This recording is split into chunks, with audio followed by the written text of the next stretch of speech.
to make it tonight, please know that we will be sharing this via the listserv. And with that being said, we're going to go ahead and get started. So let me share my screen.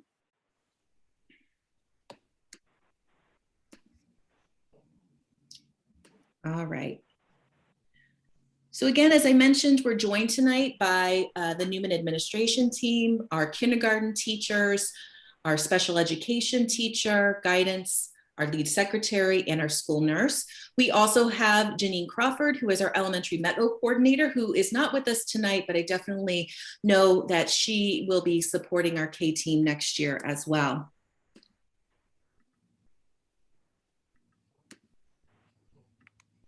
So now I'm going to turn it over to Andrea Vargas. Andrea is our assistant principal who's going to tell you a little bit about Newman if you are new to our school. And then we'll dive right into kindergarten at the Newman.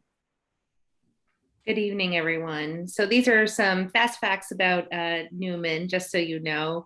We are quite a large school with almost 700 students, 508 families. We currently have 31 classes with K through 5 students, as well as our in-house preschool. And on average, we have about 20 students per class. That size may seem a little daunting at first, but we really pride ourselves on having a big school, but a great community and a place where we really value our relationships and come together despite our size. For school-wide efforts, health and safety is our top priority. This was true even before the pandemic, where above all, we want to keep kids safe, and even now more so, where we have health and safety protocols, like you'll see a little bit later on in this presentation. We focus on both the academic skills that students need to learn, and the social emotional skills that will help them to grow as well. And our instructions aligned with the Massachusetts frameworks, and you'll see in a moment with several great examples how our kindergarten curriculum is very much play-based. We know this is how students learn best, especially at kindergarten age. We use responsive classroom for community building and shaping behavior. It's a wonderful program that brings students together every morning, starting with morning meeting, getting to know each student and family, and explicitly teaching social emotional skills. This year, we've introduced a racial literacy curriculum to support anti-racist practices. You'll see some racial literacy lessons that are crafted for kindergarten in a really developmentally appropriate and creative way. And above all, we really welcome an inclusive school community. We value our diversity within our community, and we want to make Newman a wonderful and welcoming place for everyone. All right, with that being said, thank you, Andrea. We're going to turn it over to our kindergarten teachers who are going to talk a little bit about what the kindergarten program looks like at Newman. Hi, I'm Leslie Stroud. I'm one of the kindergarten teachers here at Newman. Our goal in kindergarten is to have a classroom that fosters the social and emotional development of each individual child, and we focus on an academically rich program that is rooted in play. Later on during the presentation, we will talk about our 4 units of study and the centers that we use to focus on these units. Our kindergarten program focuses on 6 core principles. These principles include: learning encompasses the whole child. Kindergarten children construct their knowledge, their own knowledge and skills. Relationships and play are key ingredients. Families play an essential role in their children's learning. Diversity in backgrounds, experiences, and learning style enriches learning, and teachers commit to continuous learning.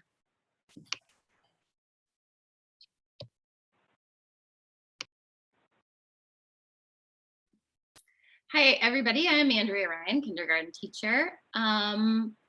So as Leslie said, we have 4 units of studies for center time. The first one, we start with our community, where we build our community together. Our second is plants and animals, and our third, construction, and our fourth, which we're just about to start this year, our earth, where we focus on plants and taking care of the earth.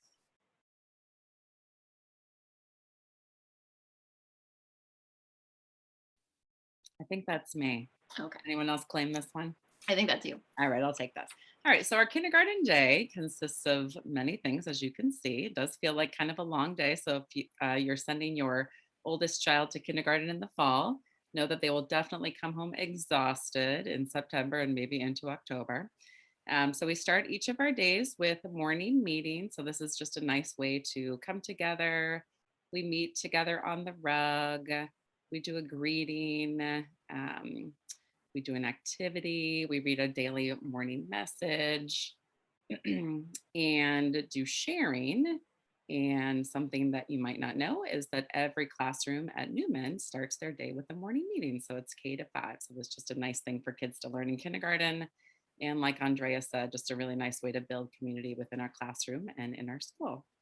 Every classroom in kindergarten does centers each day. Some classes schedule their centers in the morning and some have them in the afternoon, depending on when their specials are. We do have one special per day.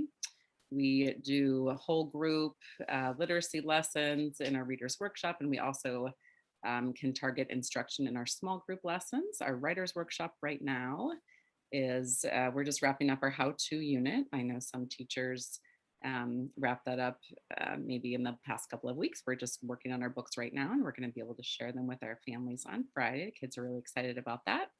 We also do storytelling and acting as a part of our centers in literacy.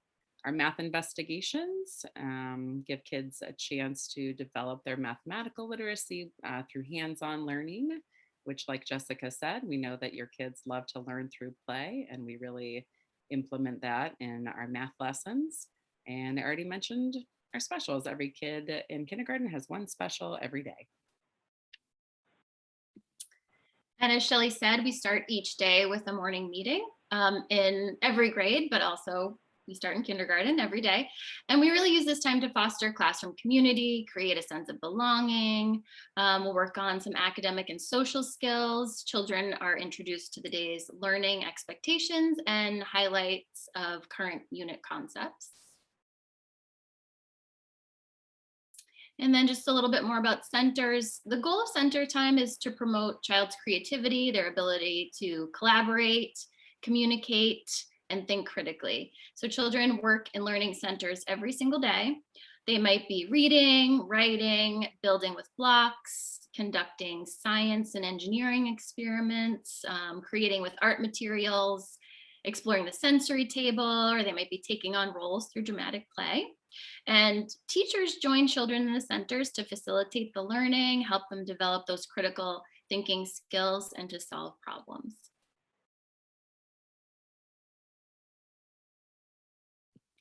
My name is Carrie Vonnegut. I'm a kindergarten teacher.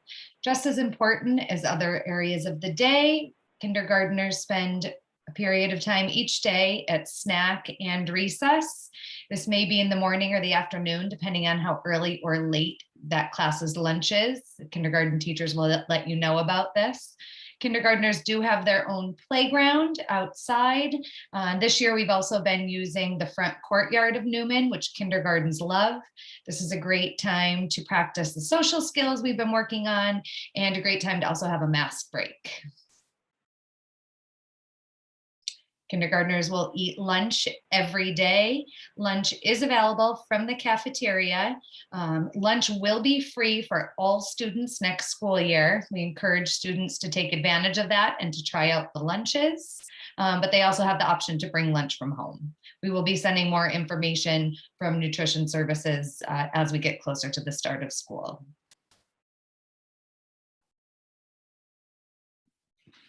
And on the next few slides, we have a few examples of some health and safety protocols that we have in place for this year for mitigating COVID risks. Now, we don't know exactly what next fall will look like. We think we have some idea, but I'd like to show you some things we currently have in place that your child may experience when he or she arrives next fall.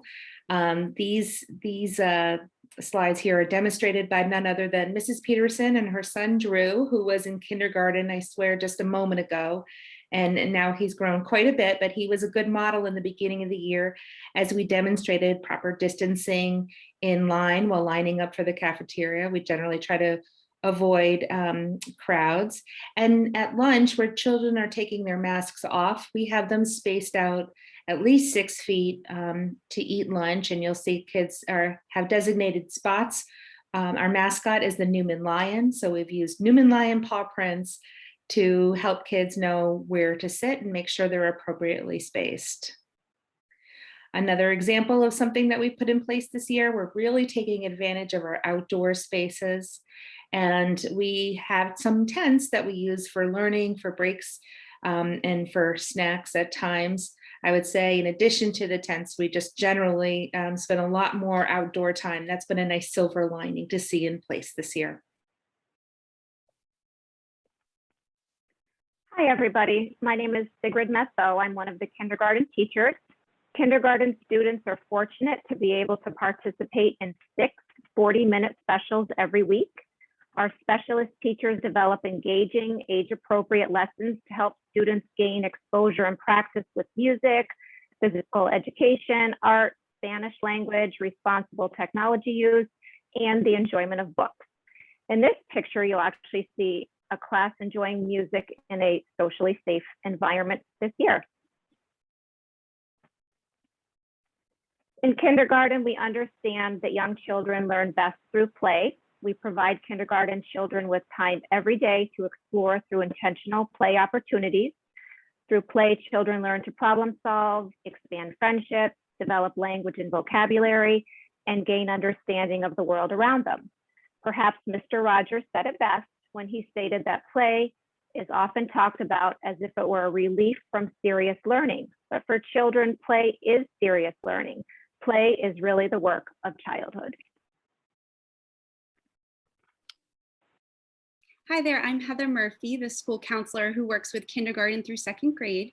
As a district, we've adopted social emotional standards by CASEL that we're hoping follow the children all the way from kindergarten all the way through high school. So the goal being that we have students who graduate as caring, problem-solving members of the community when they graduate.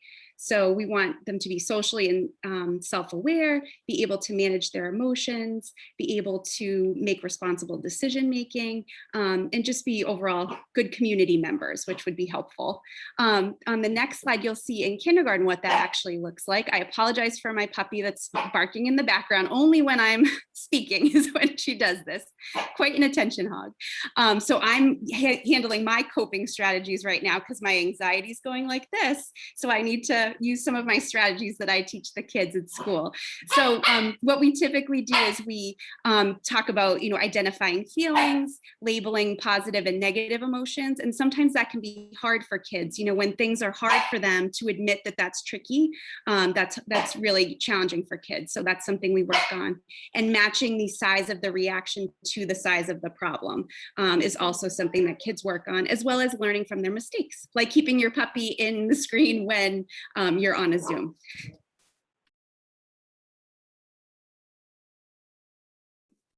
Thank you, Heather. I'm sure none of us can relate to that as parents and having interruptions, whether it's our pets or our children, but thank you for that. The Newman School is also proud to host, as is the entire district, the METCO program. METCO stands for Metropolitan Council for Educational Opportunity. It was a program that began many years ago and initially started as a desegregation program, however, has evolved into a program that really fosters a clear sense of wanting to make sure that our students are surrounded by diverse people and have diverse experiences so that they can be better citizens in our world. We want to be able to provide opportunities for all children to learn from different races and different cultures. In addition, we hope that by reducing racial isolation, kids get a chance to explore and have experiences with other kids who may not look the same as they do. And we hope that this also provides a closer understanding of what it is to live and to go to school in a suburban area versus an urban area, and what are the beautiful advantages of both. Our students come to us in kindergarten and 1st grade as a part of the METCO program, and we feel very fortunate that we have this opportunity so that our communities can learn from one another. Now I'm going to turn it over to our nurse. The Newman School is very fortunate to have 2 school nurses because we house the integrated preschool. Jessica Casserly is the Newman School nurse. However, she works very closely with Kate Wilk, who is the preschool nurse. So I'm going to turn it over to her to talk about some of the medical issues and concerns and regulations that we have that you might be wondering about. Hi, everyone. Like she said, I'm Jessica Casserly. So I will be heading into my 4th year as the school nurse at Newman. And before that, I was a NICU nurse, newborn ICU at Children's Hospital for about 15 years. I have to say I am so happy to have found a new home at Newman, and I plan to stay here for the next 20 years. So I will surely see your children go K through 5. So my contact information is here. I know the slides will be shared with you, but don't worry, you'll know me. You will receive an email. I just want to point out that you will receive an email once school starts to join an online school health portal. It will say, well, Needham Public Schools welcomes you to the health portal. It's completely optional and nothing urgent will ever be sent to you via the portal. It's just a nice way for me to be able to communicate with families. If there are, for some reason, screenings that I might be doing, like vision screenings or hearing screenings, or for 1st grade and 4th grade, I need physical exams. It's just a nice way for me to communicate. It's an easy way for me, technology-wise, to be able to push one button and I can send it out to people through the portal. It's also nice if your student has food allergies or medications at home, or in a way to upload school health forms. It's a very nice portal, but just know going forward, there will be emails that say, the school health portal has a message for you, and parents tend to get very worried that something is wrong. And nothing, like I said, nothing urgent will ever be sent to you through the portal. That being said, can you go back 1 second, Jess? Sorry. For students with summer birthdays, I do need uploaded immunizations and health records. So if you are missing something for starting in the fall, don't worry. I will be in contact with you to let you know before the start of school. So no worries for that. This is the emergency card that you will get in the fall. I can't promise that this is what this is going to look like because I have heard that we might be going digital with this, which I hope we are, but just know this is my son's emergency card because he is a student at Newman. But this is what the emergency card looks like. And it does have guardian and emergency contact information on here, which is very important for you to fill this out. Please take note, though, there's also a section where it says Tylenol and Motrin. Those I need checked off if you want me to be able to give them medication during the school day. Again, I will be able to go over this with you guys in the fall, and I'm also going to offer a nurse Zoom to get more in detail with this, but just wanted to get you guys to see this because it's very important. Often people forget to send this in, and I'm calling because I need this information. It's very important. The other thing I just want to note with the medications is that if you do give your child some medication in the morning, like Tylenol, Motrin, a new antibiotic, it's very important for me to know this, especially they might be having side effects, or I also need to know when the next dose might be due. Okay, next slide. So there's the before COVID world and then the after COVID world, which is getting kind of gray because I think people forget what the before COVID world was like. But baseline, your child should not come to school if they have a communicable disease. If they have a fever of 100, they need to stay home for 24 hours off of Tylenol and Motrin. If they have strep throat, they need to be on antibiotics for 24 hours. If any diarrhea or vomiting, they have to stay home. I say 24 hours, but I also like to add that they should be able to tolerate their typical diet. A lot of families like to send their child, if they vomited at 8 a.m., they like to send their child the next day at 8:45 because it's been 48 hours, but they haven't eaten and they're exhausted and they're dehydrated. So it's important that they are eating their normal diet and tolerating, normal foods. They're drinking, they're peeing, they're having normal stools at that point. Any pain that's requiring a narcotic, they shouldn't be at school. Any respiratory illness, coughing, unmanageable, especially the little ones, they tend to be a little harder to manage, blowing their nose and stuff, and any rash. So that was the before COVID world. So now after COVID, and again, I assume that this will be the case for our little ones next year, but this is a diagram that I tend to send home often with students this year. If you're keeping students home, this is a nice little guideline of what would require a COVID test in order to come back to school. And I won't really go over it because, again, you'll get this and this may change in the fall, but pretty much the same symptoms. This also would be like, I would send your child home if they have any of these symptoms. So if they're coming to me and they have a sore throat, if they don't have a history of allergies, I would need to send that child home and they would need a COVID test to come back. If they have a combination with runny nose and a headache, they go back or go home, I should say, and need a COVID test. But I won't get into details with this because things might change. Medication at school. If your child's going to require like a daily dose of medication, ADHD medication, for example, I would need a doctor's order and a parent permission form. If your child has a food allergy, I also need an emergency healthcare plan. There's a link in the slide that shows that will bring you right to the medication forms. But again, I'll also be in contact with you because you filled out the health form. I'll know which students are going to have food allergies, and I'll be in contact with you as far as when to drop off the EpiPen and what paperwork is needed.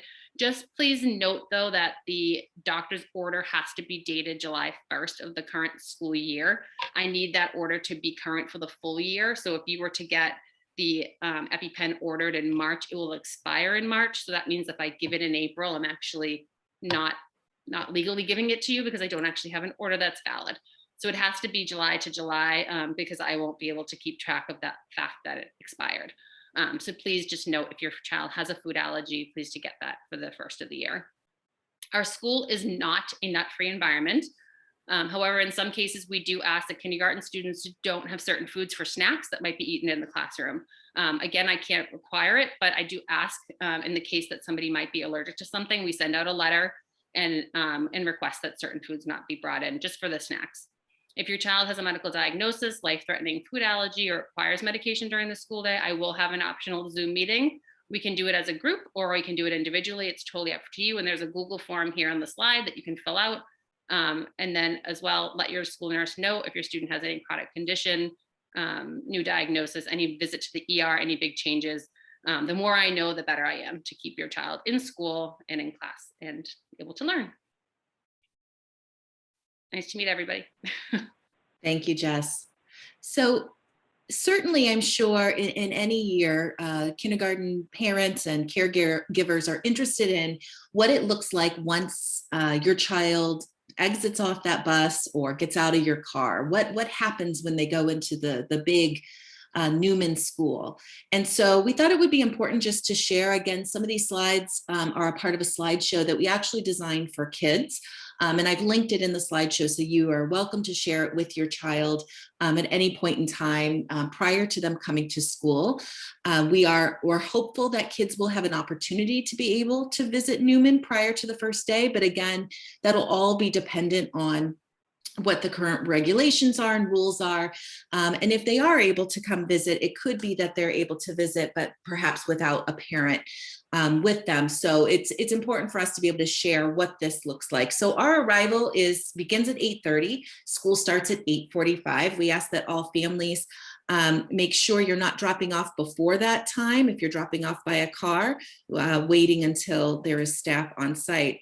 You have some options, obviously. The bus is always an option. Our kindergarten students love riding the bus. And I will say the transportation department does a very nice job of particularly keeping track of the kindergarten students, making sure they know where they go, checking their bus passes for their address to make sure that they're delivered to you to a safe space.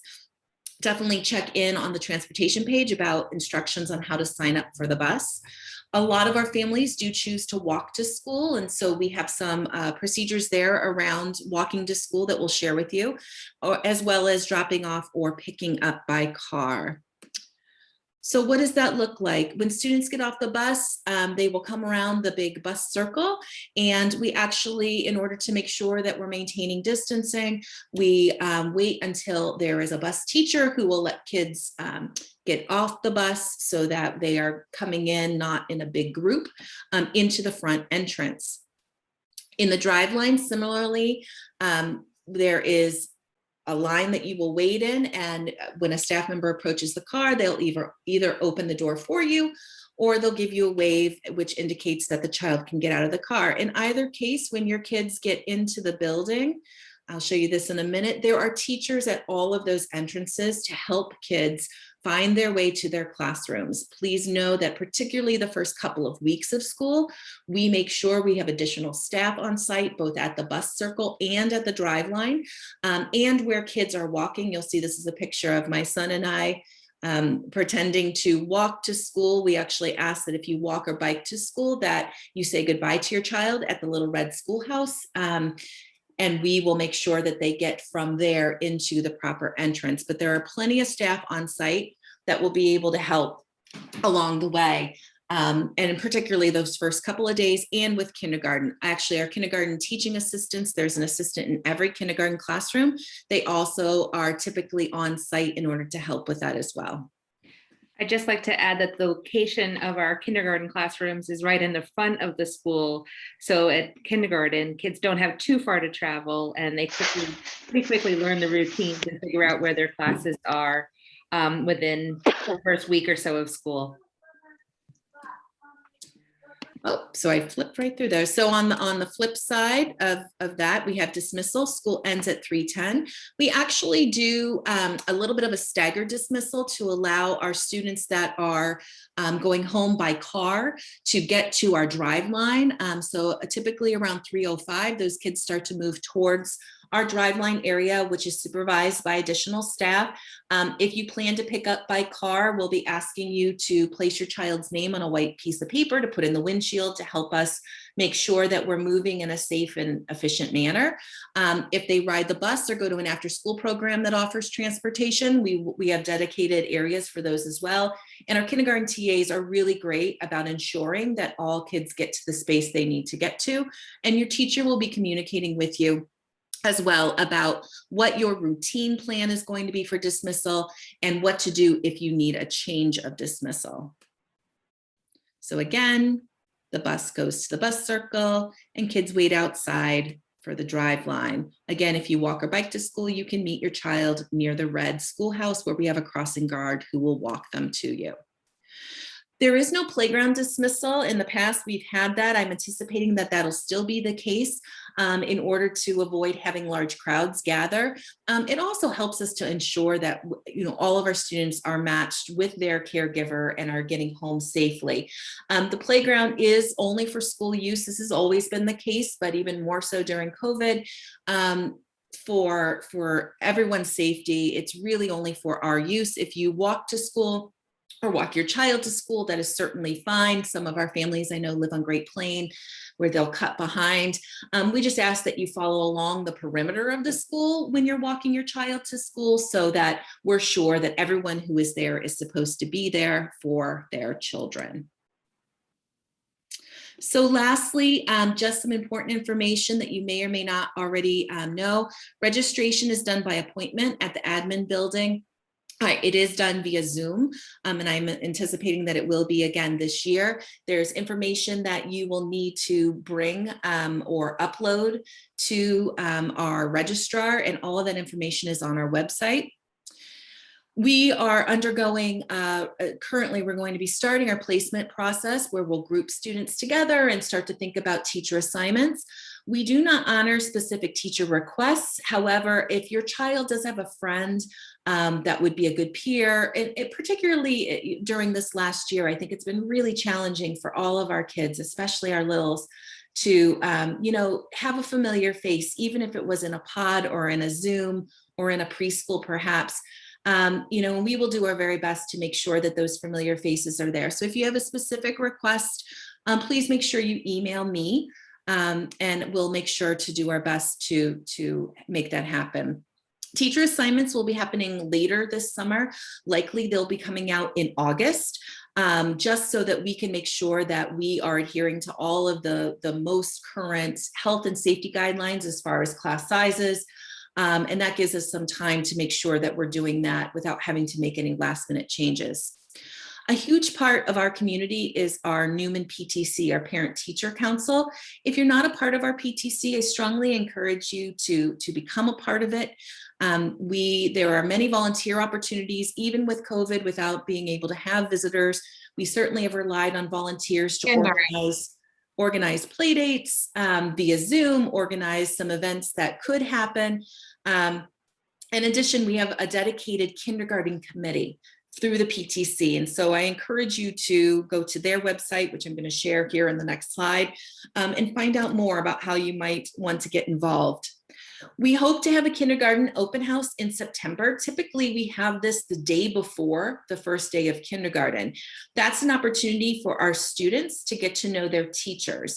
We're hopeful that that might be able to be on site, but again, we're not sure if regulations will allow for adults to join or whether we will need to do that via Zoom or in small groups. So more details to come, but we will absolutely, whether it's virtual and preferably if it's in person, be hosting something that we hope will help to get your child acclimated to the school and to their teacher and to their classroom. And again, here are our school hours. We do have about monthly or twice a month. There will be early release days on Wednesdays, and our students are dismissed on those days at 12:40. Mrs. Vargas, would you like to talk about the Stay Connected slide? Sure. When you receive this slideshow, it would be great if you could follow the link here to stay connected, because Jessica sends out a listserv almost every week detailing really important information for families. So I highly suggest that you sign up to receive that listserv and get important news for our school. Similarly, the PTC puts out a listserv, again, detailing ways that you can become involved or having information about special events around town. So please sign up with the PTC as well so that they can have your information and you can know what's going on through the PTC lens. And the directory, Jessica, I'm not sure if that has changed. Nope. So the PTC organizes a directory for us. We ask that families go in. What we have done the past year is we've actually changed it a bit to be an opt-out. So just stay tuned for that. Basically, we would share information, contact information, emails, phone numbers, so that families can get connected with their peers. If that's something you are not interested in, we ask that you let us know and you let the PTC know. But we really have found that it's more helpful to share that communication so that families can connect, especially at kindergarten, where they may not know as many of the peers as they will as they continue on at Newman. So I'm going to stop sharing at this point. One person I do want to give a wave, Mrs. Patsio. Will you wave to everyone?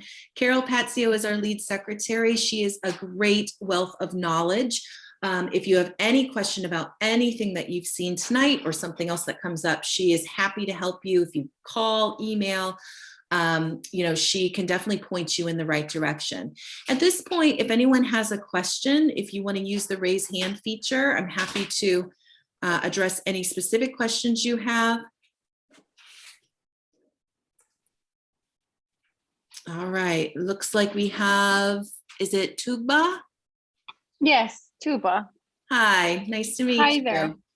Nice meeting you as well. Well, thank you so much. It's very helpful. I just have a quick question about the extended hours. I didn't see any communication about that. Sure. So on site, we have a private entity, NEDP, Needham Extended Day Program. They have their own website that you can access through our website, Beyond the School Day, or just by Googling Needham Extended Day. They offer on-site before school care, I believe beginning at 7:30 in the morning, and it extends until 6:15, I think, 6:30 in the evening. And that is a tuition-based program that you absolutely can sign up for as many days as they have space for. They also offer on early release days and during school vacation some optional sessions as well. Okay, thank you so much. Sure thing. Allison Friedman. Hi, I was just wondering how many kindergarten classes there are and how many kids are in each class. So typically we have 5 classrooms and there's usually ranges between 18 and 20 students in a classroom. And then every classroom also has a kindergarten teaching assistant that's in there full time. Thank you. Sure.